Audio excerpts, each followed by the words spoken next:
welcome to Ministry Mondays with Meg. I'm Meg. I'm Reverend Meg Biddle, and this is Ministry Mondays with Meg on whatever day you're watching it. Ministry Mondays, for those of you who aren't aware, is the place where we invite folks who are serving in ministries outside of the regular local church to come and tell their stories, because we know that ministry can be messy, but it's also beautiful. And as this world has been changing and evolving, so is ministry, and it really is everywhere. So today, I'm very excited I'm always excited for my guests, so please, former guests, don't get upset at me. I'm always glad that my guests are here, but I am really excited that Reverend Dr. Sarah Drummond from Yale Divinity School, actually, let me make sure I get it right. Reverend Dr. Sarah Drummond, the founding dean of the Andover Newton Seminary at Yale Divinity School, which is an incredibly long title. Welcome. Thanks, Meg. Thanks, Meg. Is all that on the name tag? I need a poster size name tag. I would think so. Yes. My mentor, who was an American Baptist, used to say that the longer the title, the less important the person. So I have been really waiting till I could get a really short title. Ooh. And that's as short as we've been able to get. Wow. I like that, though. I mean, that's terrible for you, but when you think about the roles in your life, and that's a whole nother conversation, but when you think about the roles in your life, the shorter titles, the more important that would be. Like mom, like wife, somebody should write a book about that. Really, my title, however, is the title founding dean. It's the name of the institution. That's quite a mouthful, because I serve Andover Newton Seminary, and Andover Newton Seminary is an embedded institution at Yale Divinity School, which is an embedded institution at Yale University. So if I really wanted to get fancy, we would have to do all the nest eggs, because I serve Andover Newton, and Andover Newton is part of a bigger institution's ecology. So people don't just say, where do you at seminary? I'm going to Andover Newton. Or do they just say people say I go to Andover Newton, and I guess it just depends on who you're talking to, because if the person comes from a theological background or a ministry background and they're at some ministers conference, they would say they're a student at Andover Newton and assume that people connect that information with the oldest freestanding graduate school of any kind in the United States, the oldest Baptist and the oldest congregational seminary. If they're talking to their relatives at Christmas, they say they go to grad school. Oh, yeah, that's true. Just to duck the really awkward questions about religion and politics that we've always been trained not to bring up over the Thanksgiving turkey. Yeah, and I guess if you're at your high school reunion, you're you make sure that you include the Yale part of that. Maybe, although it's a double-edged sword.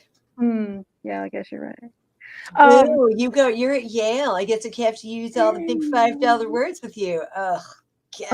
Yeah, you're right. Gag me. Yeah. Yeah.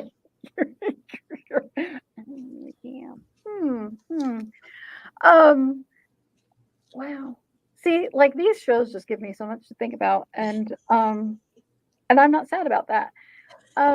So what do you do? What does the founding dean do? They just in normal life, or that's your full title, right? Is founding dean? So the role of a dean in a school is that they're an educational academic leader that has influence over curriculum and faculty, mission and vision, and institutional continuity into the future. So those are the kinds of things that deans at any school will think about. At a place like a university, there's only one president, and the president's the president of the whole university. Each division has a dean, and that dean is living in a bit of a siloed bubble. And depending on in the institution, sometimes those bubbles are really far apart from each other. In the case of Yale, our president is Peter Salovey. The dean of the Divinity School at Yale is Gregory Sterling. And I'm the dean of Andover Newton Seminary, which is one of the embedded units within the Divinity School that has a specific focus on a specific form of theological education, which is, in our case, education for ministry in faith communities. Okay. There are 2 other embedded units here at Yale Divinity School. And in fact, the different schools of Yale each have different embedded units. So for instance, Yale has a school of management, and there's an embedded unit in the School of Management that focuses on management education for public school principals and superintendents. So again, it's not like these are all totally separate silos, but rather the university includes different schools, and then the schools have different subunits, and I'm the dean of one of those subunits. Okay. Now, Andover Newton was an independent freestanding seminary for most of its history, leading up until 2017. And I was the first dean of the embedded unit, which is why we use the term founding. I served Andover Newton in its freestanding iteration from 2005 until 2017. And then I became the founding dean officially in 2019, although I had already been at Yale for a couple of years by then. Okay. So Andover, Newton, and Yale, all 3 of those institutions were founded about 200 years ago by basically the same people. They're all 3 second great awakening schools. Oh, okay. And so Timothy Dwight, who was the grandson of Jonathan Edwards and the architect of revival that we now call the Second Great Awakening, was part of a board of leaders that are very connected historically with the American Baptist Home Mission Society. And this historic organization sent out missionaries, started schools, and pioneered the idea of postgraduate theological education. So Andover, Newton, and Yale, again, they were founded within 20 years of each other under very similar circumstances, but we were operating separately from one another, gradually coming together under the auspices of Andover Newton here at Yale Divinity School, beginning, as I said, in 2017. Okay. So what does a dean do? Sure.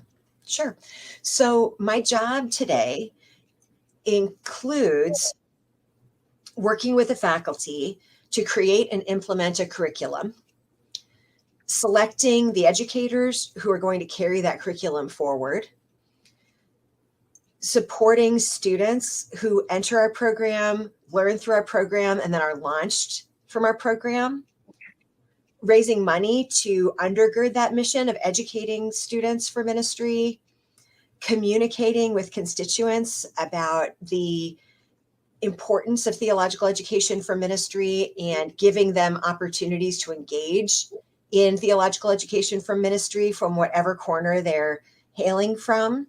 So the best thing about being a dean is that it's a perfect job for somebody with a very short attention span, which is who I am. I get bored very easily, and in this job, I'm never bored. I should have had different career goals then, because It's not too late, Meg. It's not too late. A little bit of ADD, which is but I don't know. I think right now I fit okay where I'm at. But you know, if I get bored here, I suppose I can. But things are changing in seminaries and schools and colleges, and so was that the reason that Andover Newton became embedded at Yale? Was was it like a financial decision? Was it like purposeful? Like this was always kind of the plan? How did that happen? In retrospect, when I look through the lens of our history, one can see these patterns that look a lot like Providence, that, as Mr. Anderson in The Matrix says, that have the smell of inevitability. But the main reason our school started to look at options for a new model for carrying out our mission to educate faith community leaders in the small c congregational way of being church, the reason we were looking for options is that the model in which we were functioning was not sustainable. Mm-hmm. The unsustainable model took many different forms, and those forms are going to be really familiar to churches, to denominations, and certainly to other seminary leaders. Enrollment was in decline. Why was enrollment in decline? Because 30 years earlier, youth programs were in decline. And if you can count, you know that your enrollment's going to begin to deteriorate as there are fewer people getting brought up through the pipeline, so to speak. Yeah. Second, we had a beautiful and peaceful haven of a campus that was just a lot more physical plant than we could manage. We had really faithful donors who were nervous enough to start wondering if they were throwing good money after bad, because they recognized that we didn't really have a model that would be sustainable. So if they give to us now and we're not here, shouldn't they be investing someplace else? And who could blame them for wanting to have the greatest possible impact? We were suffering under the burden of increasing expenses on every expense category you could imagine. Healthcare for our staff, power for our buildings. And even though we were doing more and more with electronic resources and online learning, those technologies are not cheap. And the transition to them is the most expensive transition you'll make. But I would say that the biggest single reason, the reason that I'm not going to call it the straw, but I'll definitely say it was the one that we just couldn't reconcile, was that we were finding ourselves stuck in a position where we were balancing our budget on the backs of our students by putting them in a position where they could only live into their calling if they took on outsized debt. So when I say outsized debt, what I'm talking about is debt that is not feasible for somebody who's going to be entering ministry to pay back in good order. And in terms of conscience, I would speak for just the board, certainly, and the senior leadership and many of our faculty members. We just couldn't sleep at night over that, because ultimately a call is a call. You don't hang up the phone on God. So if we're saying to a person, you've been called to ministry, and if you say yes, you're putting yourself and your family in a precarious financial position, we felt like that was just a Sophie's choice. It's not something that we wanted to place on our students anymore. So the initial talks that we had with Yale Divinity School really related to their commitment around the same thing. Their leaders had committed to moving toward a zero tuition burden for anybody with demonstrated financial need. And we were able to partner with Yale in accomplishing that in much faster order than we expected to be able to. Last year's class was the first class that came in with no unmet need gap. And that's something that we're going to be able to carry into the future. The added benefits that we've found by working together, in that our model now looks a lot more like the model out there in the world, where there's lots of different faith communities that are all bumping up into each other and ideally having conversations with each other. Now that we're no longer freestanding, but embedded in an ecumenical context, in an interreligious university, what we're doing feels a lot more like the world into which our students will graduate. So that doesn't surprise me, but it's a positive byproduct that maybe I couldn't have articulated before we came here. That's phenomenal. I think about how I came out of seminary and how that would have changed. I mean, that literally changes your ministry, your ability to do ministry and all the things, by not having $100,000 in debt. I mean, Oh, yeah. how, I mean, oh my gosh, how that would, it's brilliant to Well, do. and I would say that as satisfying as it's been, many of our students come to us with so much undergraduate debt that we are still having to give them counsel and support around how to make that debt manageable. But it's definitely it's less what I feel I and my colleagues are personally responsible for having imposed on students. Right. So that's I a mean, big change. and yes, the undergrad was significant, because, you know, my Gen X, we went and we signed the forms and, oh, take all of the money because that's what they told us.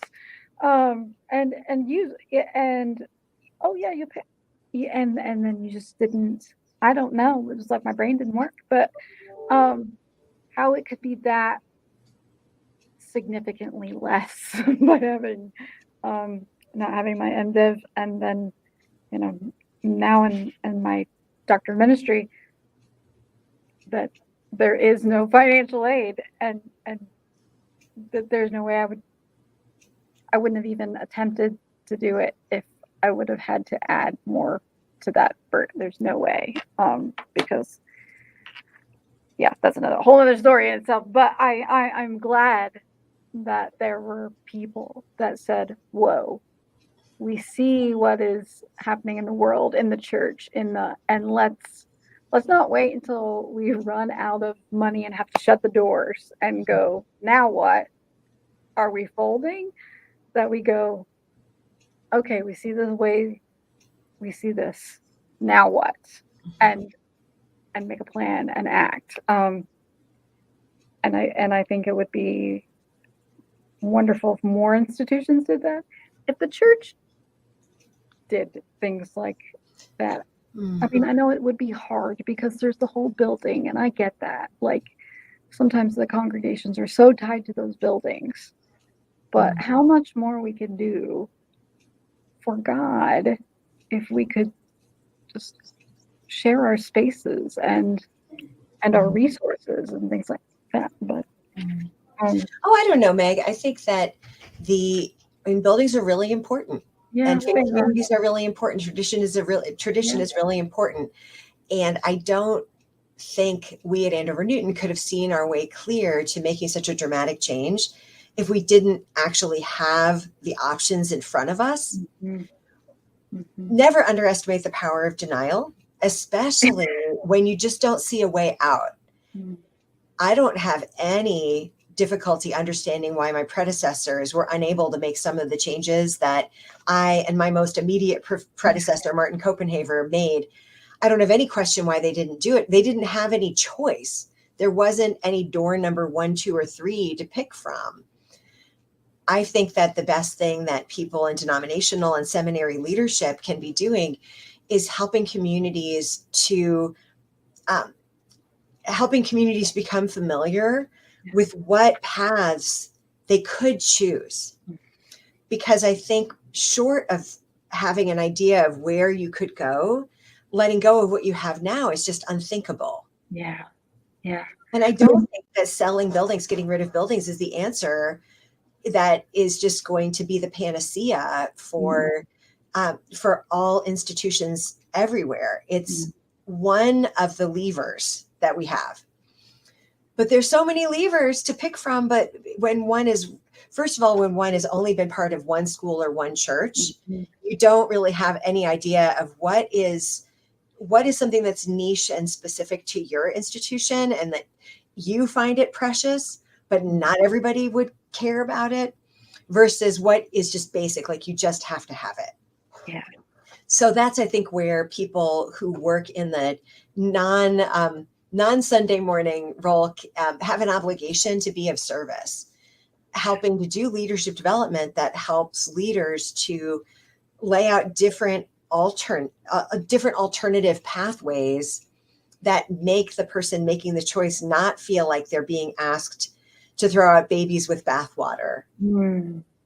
Yeah, because how that would be soul crushing to for your church where Grandpa donated the lumber to build that church, because that was my first church. That was I just remember that it was my grandparents donated the lumber that built this church. I mean, how that would just break you Yeah, to that people are never going to let go of the church that Grandpa built.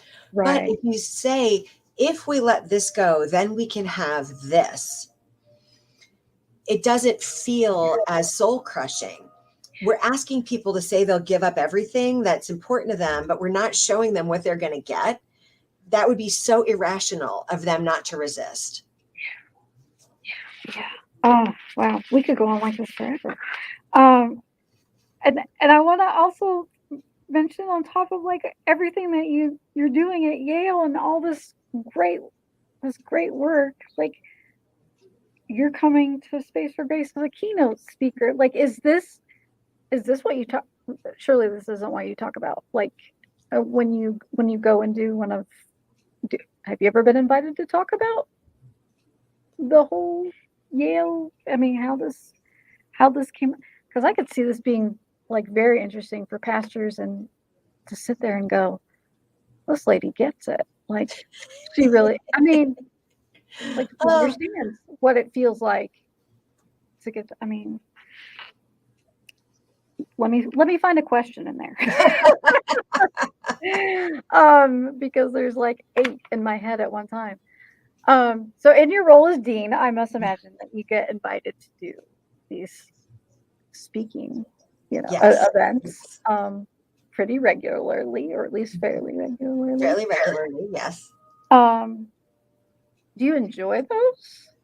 Is that like, I mean, there are people who say, yeah, I enjoy them, or it's a part of my job, but is that life-giving when you go and are able to share with? Oh, I find it really humbling, really flattering, and honestly thrilling. The word is thrilling. And Meg, you might hear some music in the background, and it's not my radio. I picked an office in our suite of offices that overlooks the practice room for the Institute of Sacred Music here at Yale Divinity School. Hey, Because yeah, I feel like I've got an angel choir accompanying me. that's So, awesome. so no, this is not a bug; it's a feature in this Awesome. space. Look, So we've got as an for the episode with music. well, so I do a lot of writing and speaking. I do some preaching Okay. and a lot of essayist type writing. Namely, I've got a weekly blog. So one of the things that's most exciting for me about opportunities to share the story of my school, to share my perspective on what's going on in religious leadership today, and to connect with people who are doing similar work, is that for me, it's a reflective practice. I really discipline myself when I'm offering something like a keynote or a sermon to only say things that I actually believe are true. And by disciplining myself that way, I have to really work out where I sit on important matters. It's a gut check with a high level of accountability connected, because I am prepared with every word that I say to have somebody come back to me and say, Sarah, did you really mean that? Is that really the thing you thought was most important to say right now?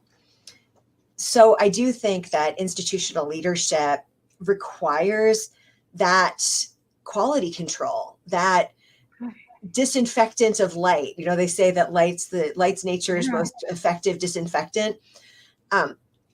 Exposing my thoughts to the light of day is, I think, a really important and cathartic way to remain accountable to the communities that I'm serving and the communities that I'm educating people to serve.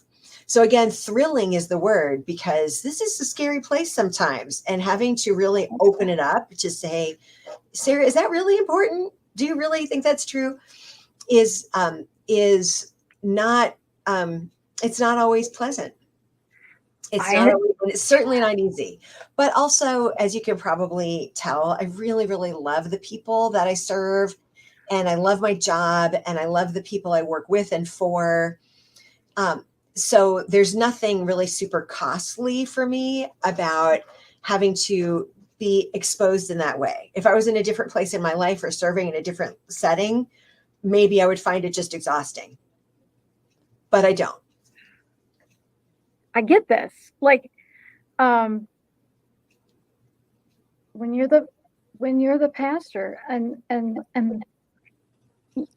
you're up there and you're speaking and people are looking at you and then they say, when you said this thing, I still, even in this role now, do get on occasion invitations to go and preach. And my preaching now is very different than what it was when it was in the pulpit, and which makes me a little bit sad. Now I find that I think it's far more honest. Like, it is that check with yourself. Like, I am going here, yes, ordained clergy. I'm going here and I'm probably only going to meet these people one time. Mm-hmm. And am I going to say anything worth, do I have anything to say? Like, do I have anything to say that is worth hearing? Mm-hmm. What are these words coming from my mouth? Do they mean anything? And so, like, you saying that everything that comes, that making sure that is true, like, that is, yes, that is a yes, because I know that at some point somebody's going to say, that thing that you said, yes, Meg, did you mean that? And without any hesitation, I want to say absolutely. And I love that. That's that place where you're at, where you're like, yes, everything is true, and that is exhilarating. And it is, like, when you're preaching and it's honest and maybe a little raw, because you can be honest with yourself about who you are and where you are and all of that. Yeah, I love that. That said, I'm sure that any minister you talked with, and you, I bet, have had the experience where somebody says to you in the receiving line how much it meant to them when you said X, Y, or Z, and you didn't say X, Y, or Z. They heard it. But what I find to be exciting about offering a keynote, for example, at Space for Grace, ABHMS is an organization I respect so deeply that I'm really honored to play any part in this gathering, because I feel like people I deeply admire have said they want to hear words from me. And that's, really very, that's really gratifying. Second, it focuses the mind to have to put together a keynote, because a good keynote, I think, takes on pretty big themes. It's not you're not talking about something inconsequential in a keynote. If it's any good, you're talking about big picture themes and where are we in the state of the field. And that is, that's a challenge that I think is a really, really important exercise for all of us, but I would never do it just for me. I do it in service. Yes. I do it in service for others, but I wouldn't just write a manifesto like Jerry Maguire, in the dark night. That wouldn't be my jam. Right. I mean, and like, when you preach, you don't preach for yourself. I mean, I preach to myself. I can't preach something to somebody else that I haven't preached to myself first, but or I never take on topics where I exactly already know what I think. I take on topics that I've been struggling with. So when people say, if I find the highest compliment a person can give me after any kind of public speaking is, I've really struggled with that too. And I'm like, right? So what are you going to make us struggle with it at Space for Grace then? Like, Well, I've been thinking a lot lately. I've been reading more and more about a movement that I think it might have waxed and waned already, that some call the missional church movement.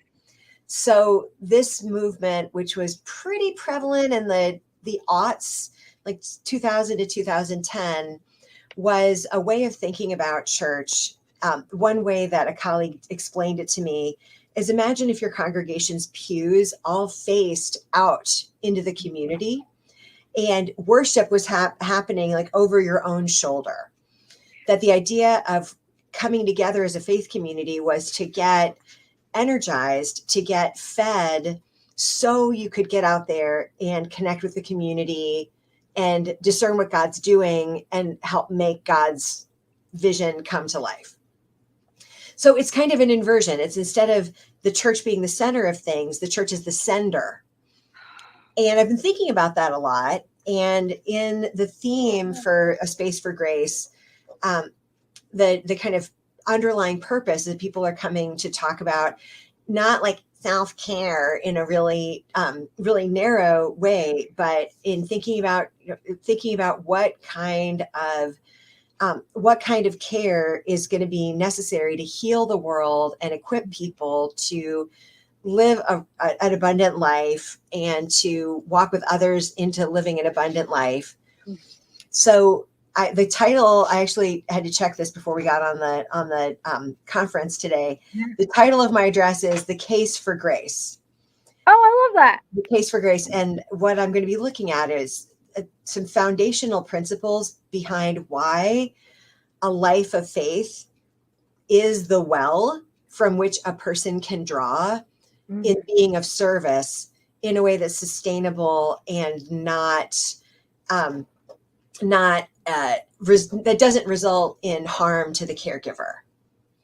Okay. So I'm really just breaking down grace into some component parts to think about how grace feeds our capacity to be of use, and conversely, how the absence of grace causes us to be the proverbial cut flowers that might look real pretty for a few days, but really aren't going to smell very good in a couple of weeks. And that's hard. I mean, you kidding me? Hardest thing we do. Oh my gosh. And missional churches aren't exactly, they're not popular, right? I mean, well, it was a kind of like a thought movement, I would say, not unlike other awakenings, where there were a lot of churches, particularly out on the West Coast, that were talking about a missional approach. The scholar that I have been relying on is a guy named Alan Roxburgh, who wrote this wonderful book. This is what got me into. I'd had friends who'd been tracking this movement back, kind of the early emergent church days, around, as I said, around the aughts, maybe a little earlier.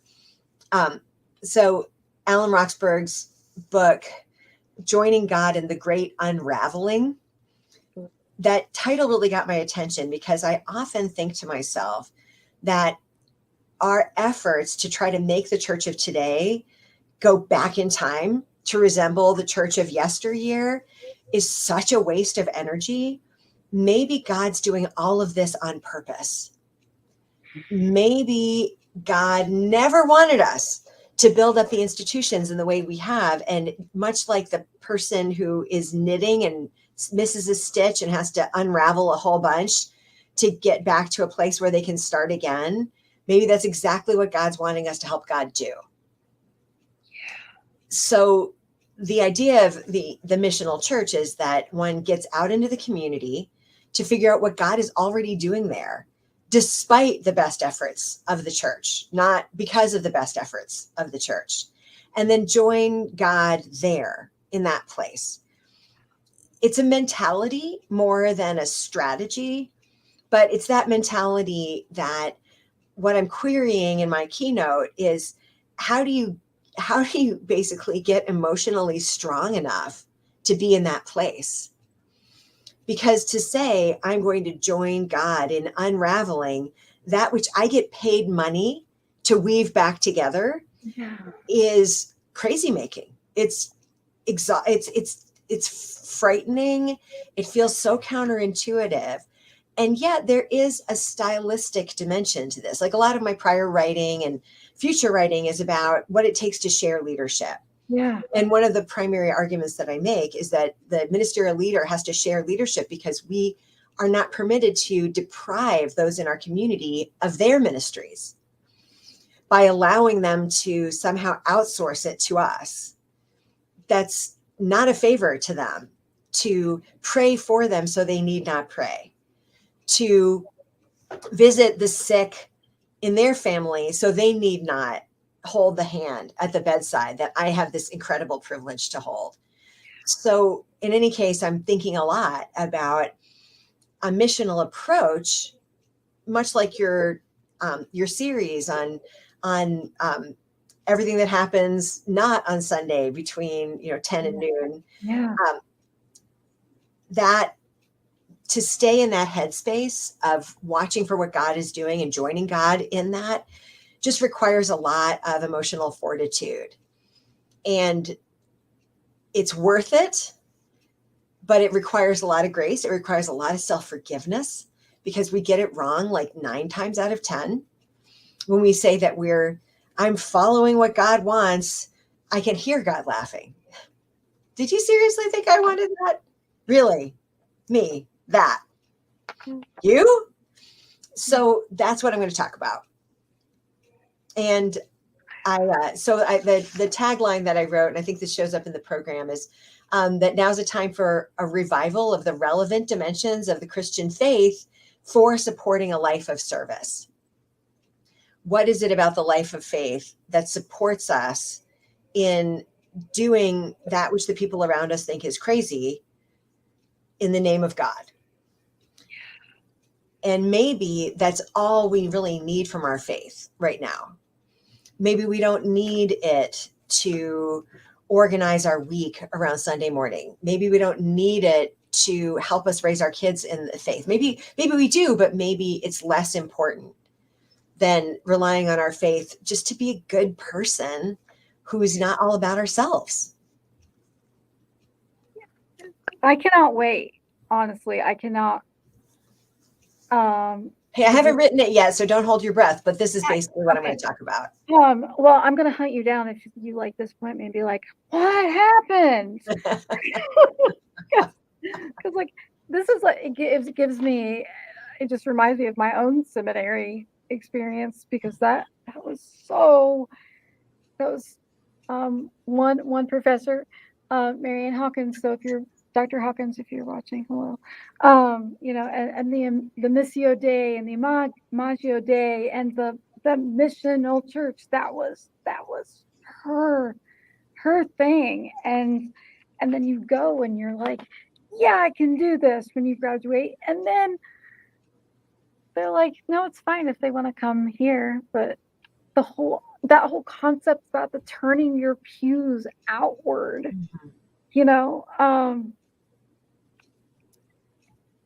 getting how you inspire people to be willing to turn those pews, to be willing to fling open those doors and say, what if we let God out of the box that we created for God? Thing because is that God ever wanted this box anyway, as I said, it's a mentality more than a strategy. So for instance, a missional approach to preaching would be to emphasize in your preaching, when it comes to the takeaways, when it comes to the theological concepts that we're sharing in our preaching, we're thinking about the people to whom we're preaching and what they need to survive, to maybe even thrive, and maybe even make a difference for somebody else, starting Sunday afternoon and until the next Sunday morning. You're not thinking about what's happening here. You're thinking about what they need to deal out there, right? Yeah. So you didn't actually move the pews, but your attention is directed in a really particular place. And in order to be able to preach that way, one needs to get out of the church enough, get out of their head enough to find out what are people really worried about out there. They need to be in the coffee shop and asking, so there's some kind of referendum in town right now. What's the deal with that? Why is that such a big deal? Why is everybody so upset about this? They need to know enough about that to be able to equip the community to deal with that out there, which means that they can't have been self-focused or book focused. They have to have been focused this way. Again, it's happening mostly up here. Yeah. And I think it's actually one of the best arguments I could imagine for a religious leader taking really good care of themselves. Because if they're not taking really good care of themselves, we all go into a bunker. The times that I've been least well emotionally are times where I have just had to huddle in. I haven't been able to connect and figure out. And it's not like figuring out what are the kids talking about right now, just figuring out what are the real pain points that people are going to need some help with from their faith community, because they need their faith to help them to get out of bed the next morning. Yeah. Yeah. So I'm making an argument in my keynote for grace as that which creates an environment where a missional mentality is even possible. Wow. I love it. I love it. Thanks, Meg. I'm very excited about this, about meeting you. I mean, you've written what, like 5 books? Yes. And I'm writing my 6th one now. Oh my gosh! And I will put your website up. Super. For Thanks. listeners and viewers. I wrote something down just, and I know that we've never met in person before, and I can't wait to meet you. And if you're a hugger, hug you. Big time hugger, huge hugger. Because it just that you wrote that in there, that leadership is a privilege, a joy, and a gift. It's also important and difficult. And just like anything important and difficult, it's important not to go it alone. And I'm like, oh my gosh, how many sermons have we clergy given that said these same things, but we didn't embrace it ourselves, as the leader. I mean, we're saying it, which goes back to what you were talking about earlier. If I'm going to say it, I need to mean it. I need to own it. Yes. It's important not to go alone. And with the whole congregation thing, this is empowering our congregation, and hoping that they're willing to buy in to this. Ministry is messy. I mean, Jesus walked everywhere. If you walk everywhere, you're not clean. You've got dirt everywhere, and that's great. It's actually wonderful to get out there and get dirty. And I am just so grateful that people that there's you, that God put people in our lives who write these things, and that you don't have to use these great big giant words, because these are all things that we can understand if we can get out of our own head. Okay. So you're awesome. Oh. So when you go to these conferences, what do you have, a thing that you look forward to? Like, is it seeing the people? I mean, for me, I like going and getting all the freebies. Because that's the first thing as I get home, and my kids are like, even though my kids are 24, 20, and 14, they're like, before you get in the door, they take your suitcase from you, not because they want to help you, because they want to open it up and see what you got from all the swag. Chef's keys, yes. Yeah. What is it for you? I love connecting with the people, but I love seeing familiar faces and a different sea of faces. So I know, for instance, at Space for Grace, one of our students here at Andover Newton Seminary at Yale Divinity School is going to be there. So Matthew Rivera He's will going to be, do the show later in a couple weeks. and Matthew is just a hero of mine and at Yale Divinity School. And just to get a chance to see him in a different context, that's super fun. My dear colleague, Jeff Hagray, who walks on the ground I worship, who I take so many cues from his leadership style, getting to see him in action in that context. So I do look forward to those just bright spots of seeing people like from your team, like Lauren Ing and Erica Von Brakel, like people who've been so warm and wonderful. They've come to visit our campus here. So that's a fun part for me. Conferences are difficult for me for one reason, which is that I am so extroverted that it's really hard for me to focus on one person. So if a person tries to take a conversation even one layer deeper than I'm ready for, I worry that they think that I'm bored or like looking to talk to somebody else, because I just sort of freeze up like the Tin Man. Oil can, this is sensory overload. I can't handle it. So I actually avoid meet and greet cocktail party engagements because I don't know how to make that kind of small talk. I find myself feeling very awkward and that I'm putting my foot in my mouth and not really connecting the way I want to. Yeah, that's So I just avoid settings like that. But otherwise, as I said, it's such an honor to get a chance to share a word, to share a thought, and to see the shining faces of Abner Coto Bonilla, one of my beloved alums, and Don Ing, if he's there. I think he'll be there. Oh, I'm sure Don will be there. It just makes me so happy it just feels like a reunion, old home. Yeah. And we'll put all you people together and take you pictures and there you go. All that stuff. And we'll have dozens of Andover Newton alums there that I'll be so excited to see. And again, that's what I really enjoy.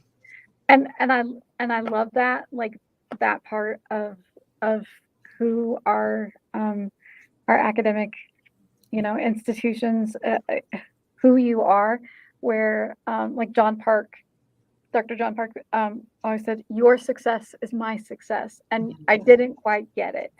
And then you do, and then you do. And you're like, oh my gosh, that just means, that they're just like using my name or telling my story because they want to get more students. And they think that telling my story is going to bring money, or, it's really that they care about the person themselves. And so I'm grateful for you and for those who do this work. Is this like something you always wanted to do? Did you teach before or anything?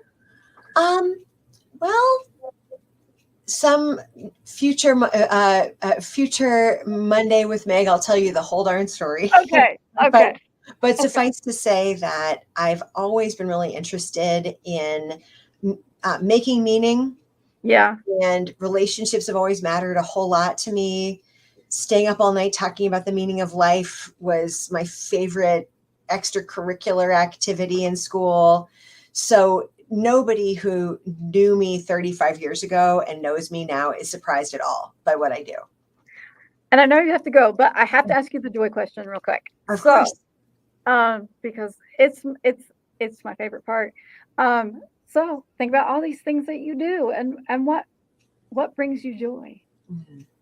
One of my favorite things to do, and that gives me really immense satisfaction, is I love matchmaking. And it used to be that I loved matchmaking my friends, but now technology has taken that over. Nobody is looking to have Sarah set them up on a blind date anymore. But I love connecting people and then seeing something new and exciting happen through their relationship with each other. So my spouse, Dan, always says, "Oh, Sarah, you just love matchmaking," but it's taken on such proportions. Like when I recommend that one of our students talks to such and so person about a job and they get the job, my heart just grows 4 sizes. It's like my favorite thing. I just found out yesterday that someone had approached me about a problem they were having, and I happen to know somebody who does consulting along those lines. And I'm telling you, the field that they're in is like food services. It's a million zillion miles away from what I do.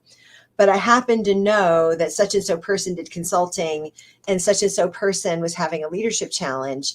And I introduced them, and things are really flourishing for them. Wow. And nothing like I can't get my face to go down because I smile so big when that happens. That is a great answer. See, I told you 63 episodes, nobody's the same, and I would not have seen that coming. What a great answer. What a great thing. And I know you got to go. But I am truly grateful for you, for your time, for your ministry.